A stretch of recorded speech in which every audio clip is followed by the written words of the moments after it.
It gives you something impossible and makes you suspend your disbelief and believe that it's real, and it completely changes everything. As an actor, I can say this, and I definitely think as a viewer as well, you believe it, you're in it. The characters you've created, they're human.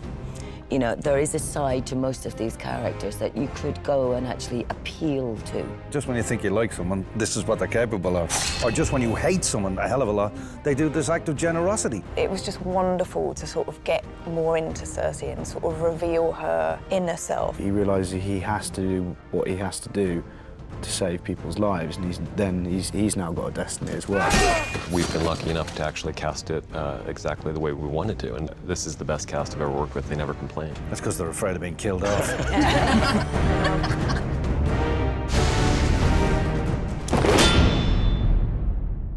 So the second book in George Martin's series is Clash of Kings, and the second season follows Clash of Kings. And there are now, you know, whereas the first season, Robert Baratheon was the one commonly accepted king, now there are 4, 5, maybe even 6 people declaring themselves kings. Who's the rightful king? Stannis. Joffrey Baratheon. Absolutely Stannis.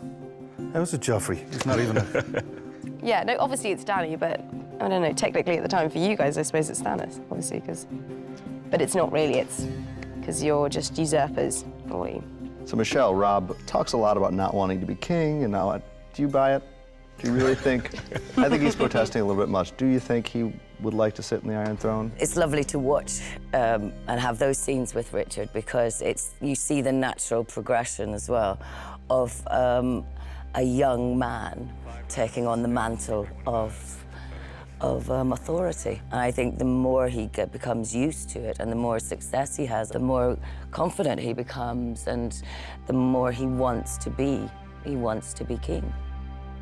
In your mind, when you're playing Dany, why does she want to be queen? Why does she think she has the right to be queen? It's something people really question you on for the first time this season. Nobody ever asked why. It was just, it was what was. Because and now in this option. season, everybody's pushing you. Yeah. And they're asking you, well, why do you think?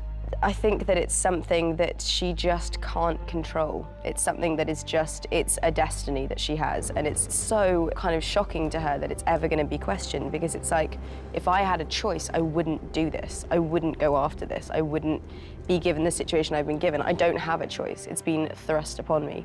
She's being presented with arguments that she can't fight against. Dany is incredibly intelligent and strategic, and she's working out her game plan. So she's practically putting the crazy life she's had up until now into use. And I think that's what we see in season 2 for Dany. You sort of see her kind of trying to be taken seriously, because at the same time, like, she's got dragons. You'd think that no one would argue with her, but she's still a woman and she's still desperately trying to be taken seriously and trying to show that she's not just a kid. Well, you bring up a really interesting point, which is that she's trying to be taken seriously partly because she's a woman. I mean, how does that relate with Cersei in terms of, obviously, very different characters, very different storylines, but in terms of what she confronts as a woman in a world where women are second-class citizens?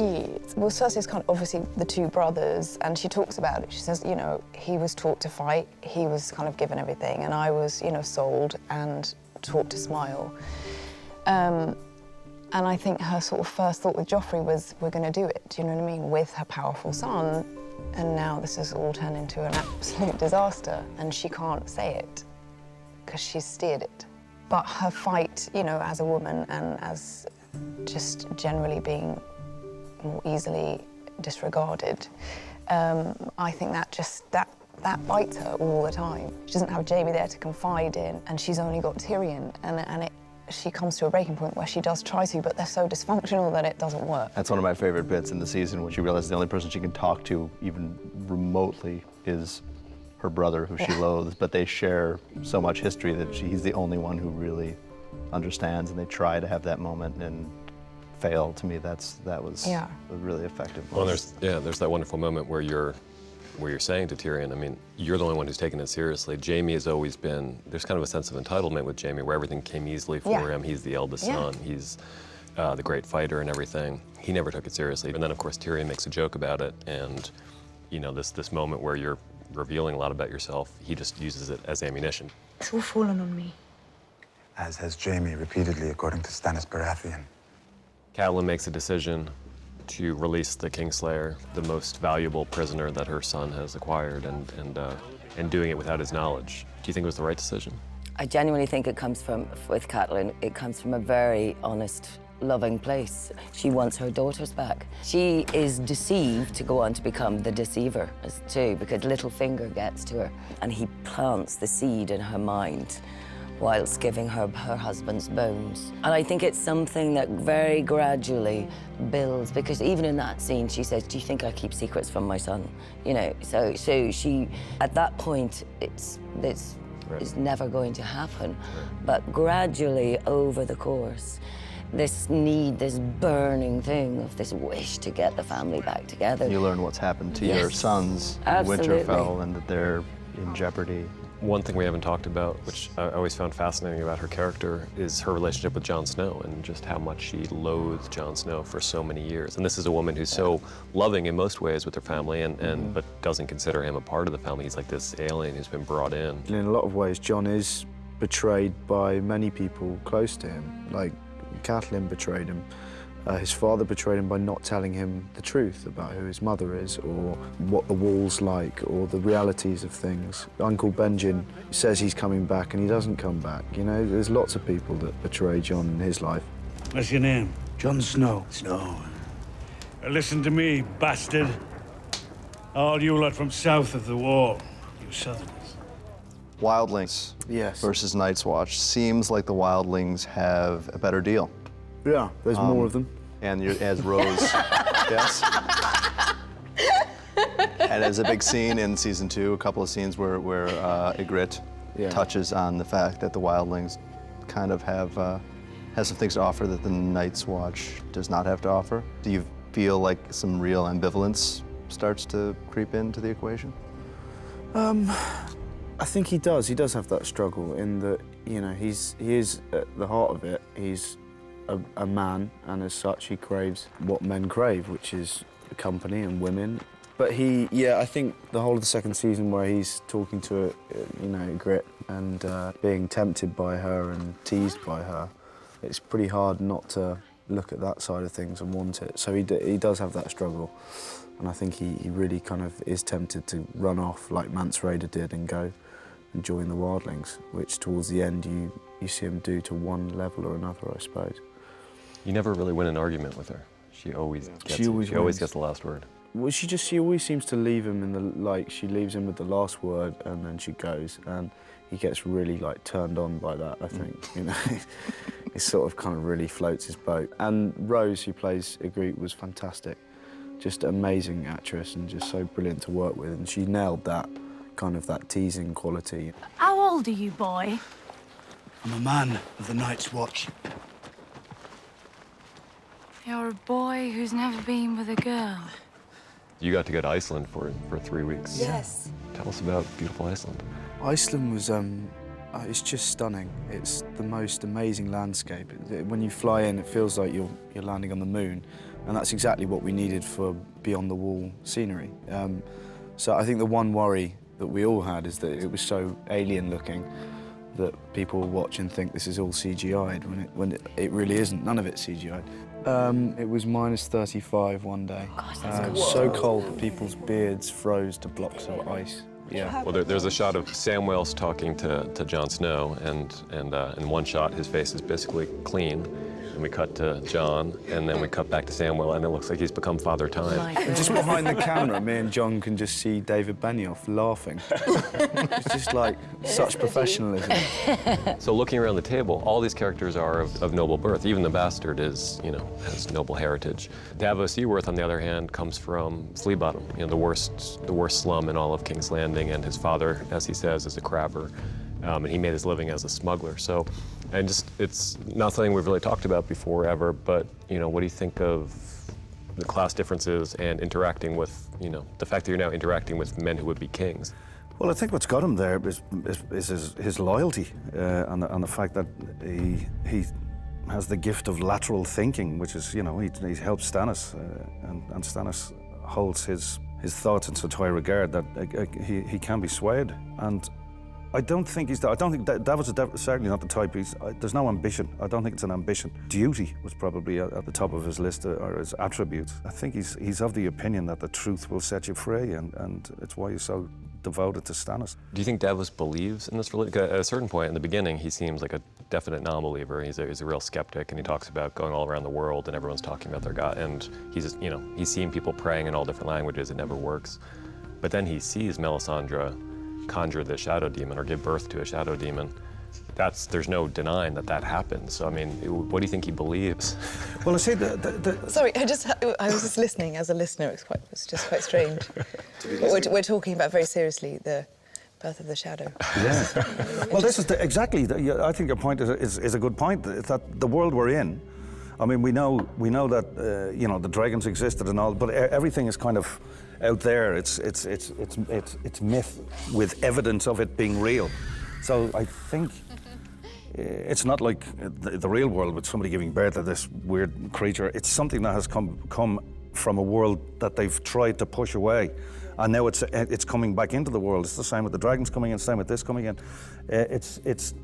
It's incredibly scary, incredibly dangerous, but not beyond belief.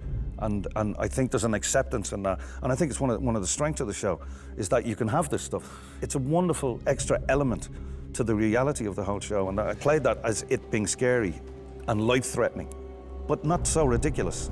The opportunities that it opens up are extraordinary and incredibly unusual for a drama. I think it's testimony to the caliber of the characters, that they're written by George and by you guys as well, that they can kind of, you're so sucked into the layers that they have as people and as a drama in itself, that you put the fantasy on top. And as an actor, I can say this, and I definitely think as a viewer as well, you believe it, you're in it. Throughout the whole of season 1, you get little tasters, and you kind of, the back of your mind, you're sort of working it out because you believe the characters as people. Catelyn has that scene with Brienne where you're talking about what you've seen with the shadow demon has assassinated Renly, and this is your first encounter with the supernatural. It seems like you've been a skeptic about it as well. I mean, you're a very practical woman. From Catelyn's point of view, it's in some way her role in the second series is about negotiating. It's about going and actually, which is wonderful with the characters you've created, they're human. You know, there is a side to most of these characters that you could go and actually appeal to, and as a mother, and say, please stop fighting. So that there's a possibility of achieving that with real people, but with supernatural, you can't. Mm-hmm. You're playing a completely different game. Yeah, it's a game changer. And it opens up a completely terrifying option, which is you cannot control it. And when she has that scene, when she is there negotiating with Renly, and suddenly this thing happens, and it's the fact that she has seen it as well. And she can't really describe it, but she knows that this is evil. There is something evil here. What's interesting is that all 4 characters, not Cersei, but the other 4 characters sitting at the table have encounters of one kind or another. You see a White Walker for the first time, and then just how that shades, I mean, everything about going beyond the wall. Yeah, that moment where he sees the White Walker picking up the child changes everything for Jon. Up until that point, he's ambitious, he wants to rise in the Night's Watch, and the minute he sees that and he sees this supernatural force, which is bigger than the wildlings and bigger than any kind of agenda he has, I think it does change him, and things get more serious. He realizes he has to do what he has to do to save people's lives, and he's now got a destiny as well. It completely changes his mindset about what, after that moment, I think he gets very, very serious about what he has to do, and he stops being so selfish, maybe. He knows he's got a job at hand. But there's a lovely scene which I love playing, which is the one where he's telling Commander Mormont he saw something, and Mormont's there saying, yeah, you did, but it's good that you did, sort of thing. And you realize that he's known all along that these sacrifices are taking place. And it's a really horrific moment. Sword. Something to eat that child. Whatever it was.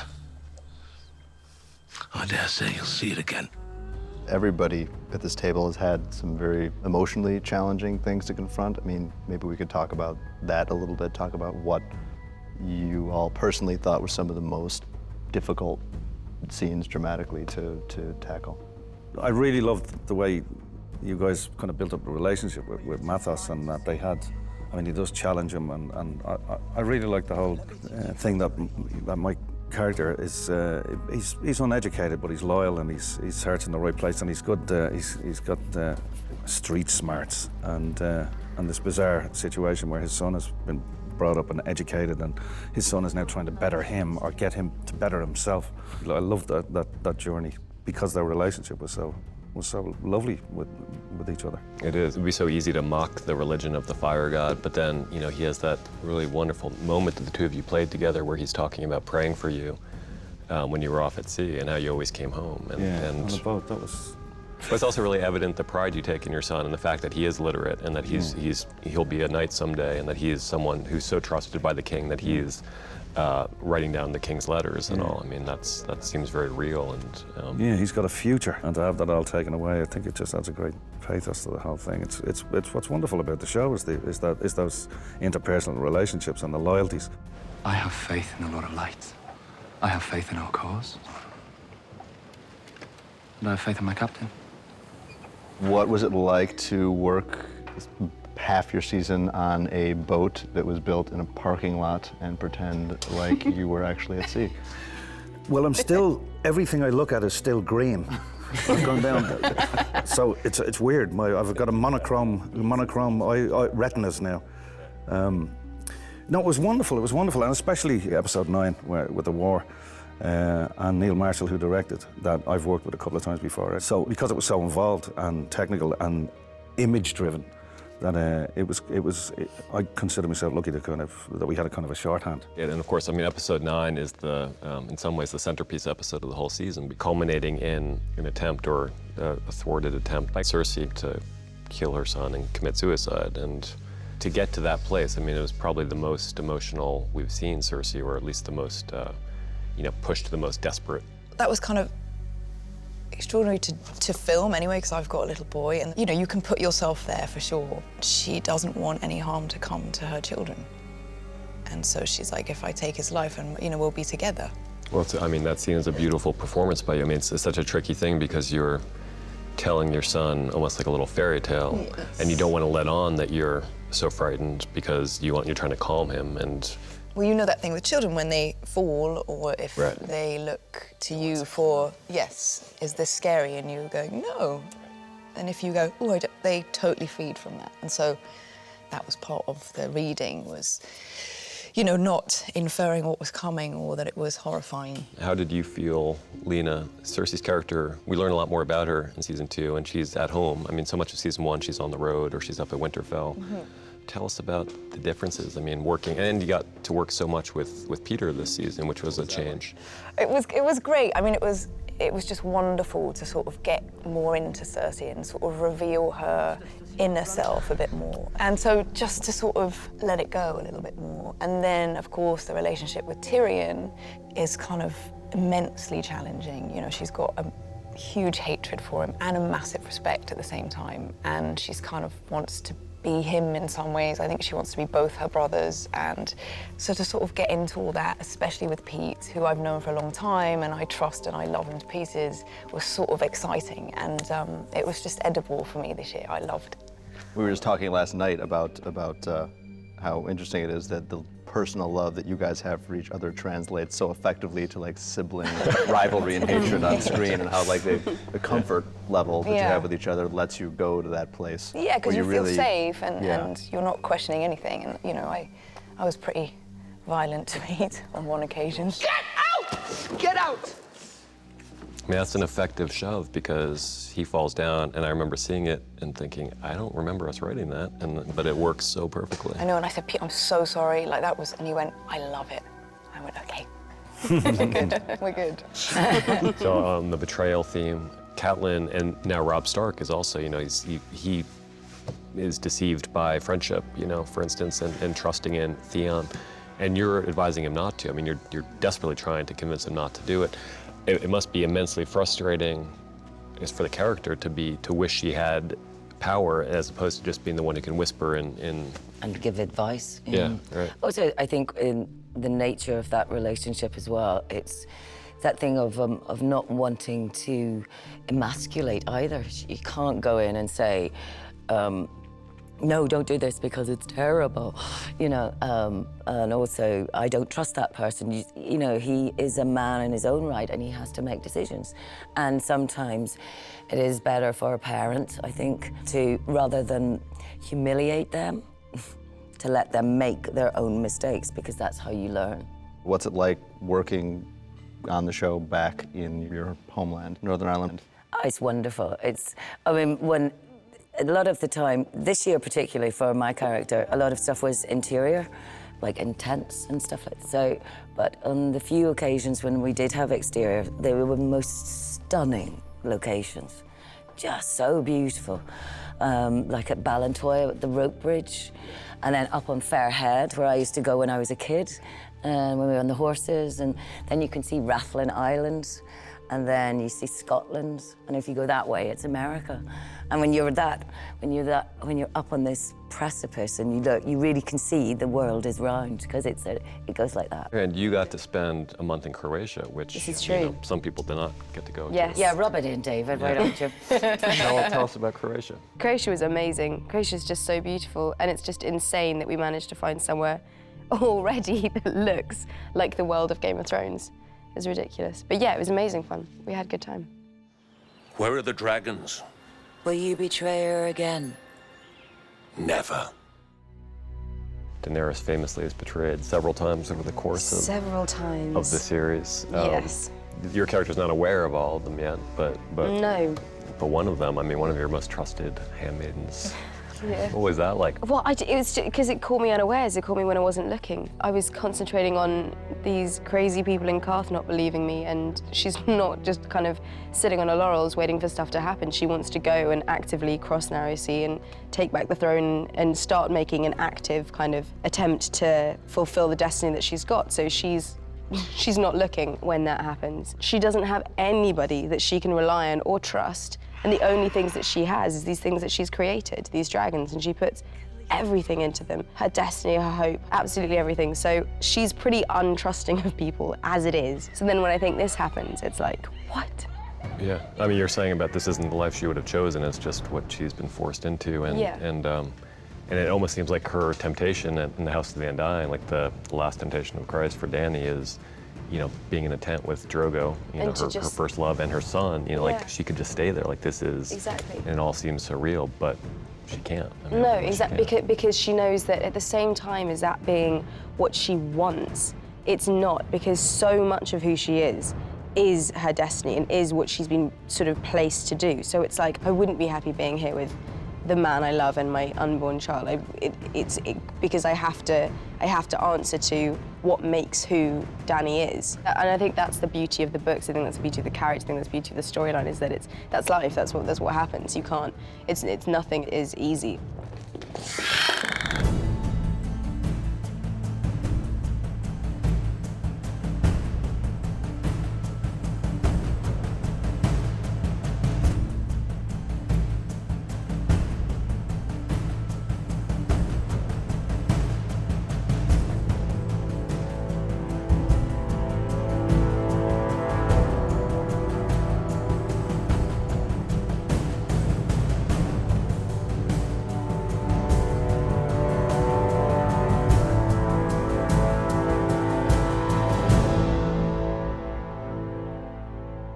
And good night. Oh, brilliant. We need some music. Go and put that in And then it's slowly going to silhouette. Bring the lights down right.